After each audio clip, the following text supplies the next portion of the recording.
2026-এ আজকাল অনেক working ladies থাকেন যারা প্রেগনেন্সি নেওয়ার আগে একটু পরামর্শ নিতে চান। আমরা বলবো যে 25 থেকে 30-এর মধ্যে যদি প্রেগনেন্সি নিয়ে নেওয়া হয় একটু ভালো হয়।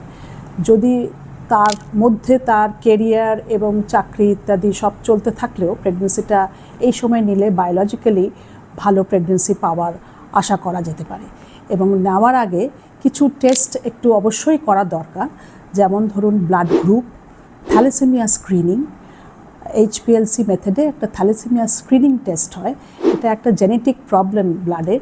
এটাকে যদি আমরা টেস্ট করে নিতে পারি তাহলে ওই প্রেগনেন্সি আসার আগেই আমরা একটু অ্যালার্ট হতে পারি যে পরবর্তী প্রজন্মের এই জিনের কোনো অসুবিধা আছে কিনা দেখা।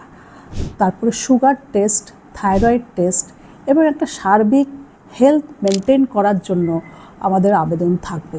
প্রেগনেন্সি নেওয়ার আগে ডাক্তারের সঙ্গে একটু পরামর্শ করা আবশ্যক, কারণ কখন প্রেগনেন্সিটি আসবে সেটা আমাদের ঠিক বলে কয়ে আসবে না।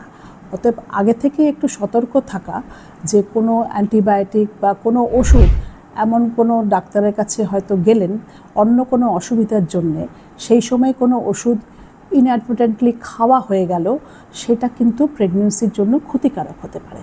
যখন আপনারা প্রেগনেন্সি প্ল্যানিং করবেন তখন গাইনোকোলজিস্টরা অবশ্যই লাস্ট পিরিয়ডের তারিখটা জিজ্ঞেস করে নেন, এবং অনেকেই হয়তো করেন, কিন্তু এই সময়টা জিজ্ঞেস করা দরকার যাতে প্রেগনেন্সি এসছে কি না সেটা জানা সম্ভব হবে। কারণ প্রেগনেন্সি থাকাকালীন সব ওষুধ আমরা দিতে পারবো না।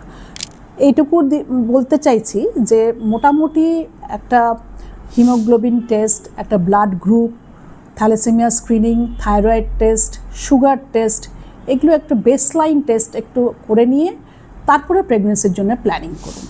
খুব আগে নয়, খুব দেরিতে নয়।